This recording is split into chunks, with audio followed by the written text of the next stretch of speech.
My ex is hot and cold with me. What do I do?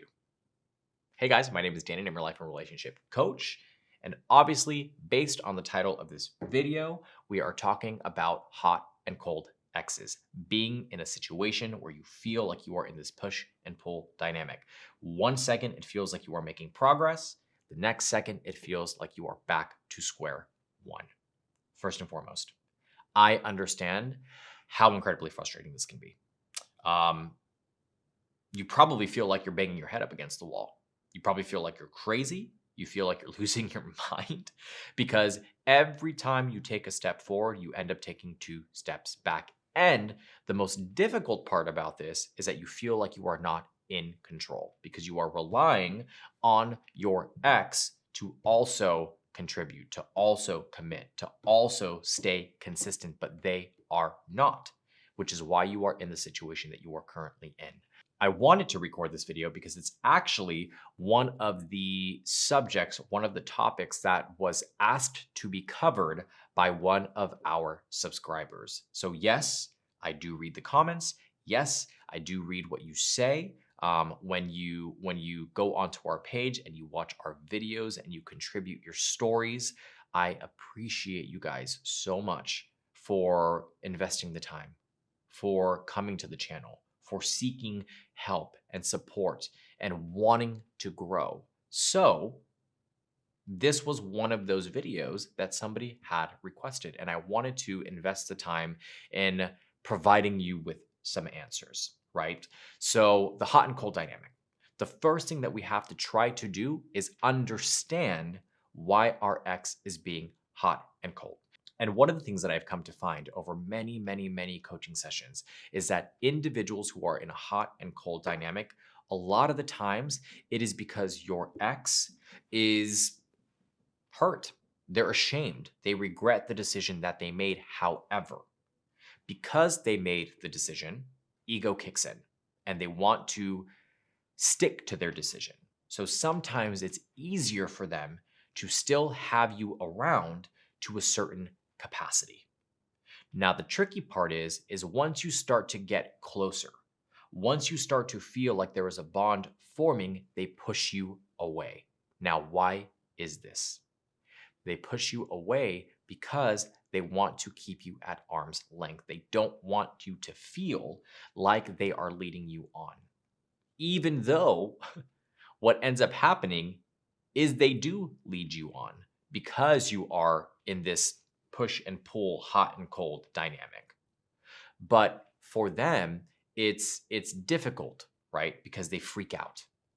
They don't know how to place you in their life because the only way that they know you, what they are familiar with, is having you as their partner, having you as their spouse, their boyfriend, their girlfriend. So now you've entered into uncharted territories. And now you're trying to build this new dynamic. You're trying to interact with each other in a different way.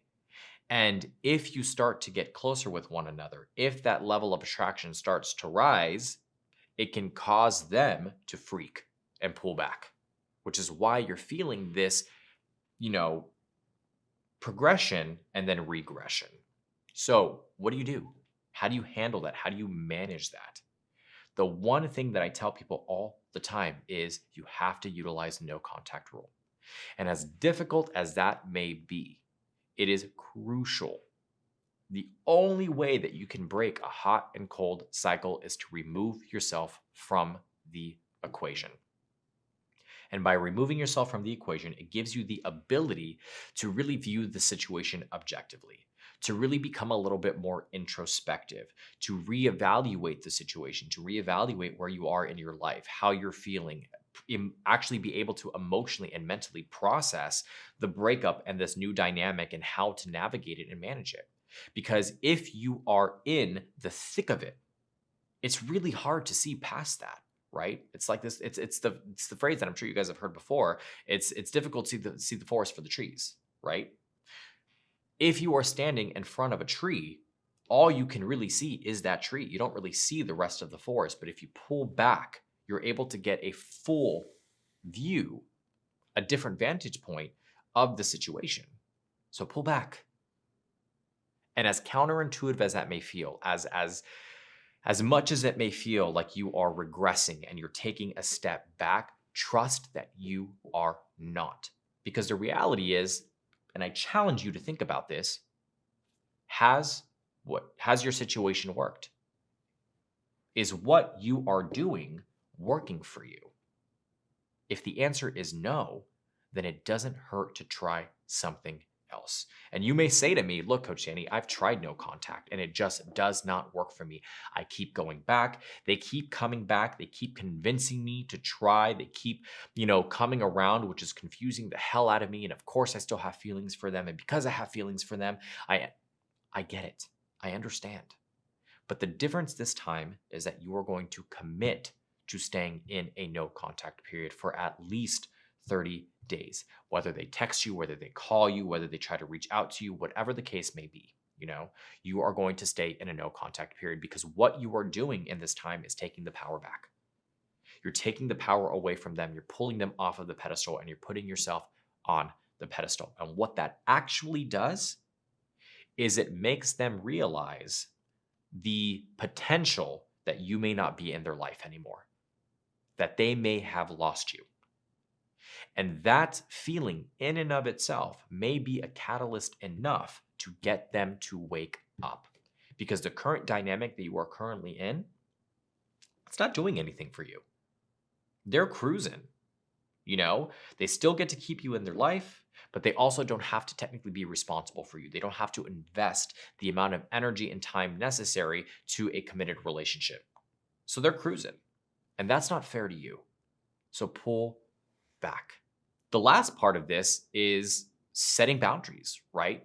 So if you have successfully accomplished a no contact rule, if you are currently in a no contact period and you are nearing the end of it and you are considering opening the door to let your ex back in again, you have to make sure that you are ready to set very clear boundaries.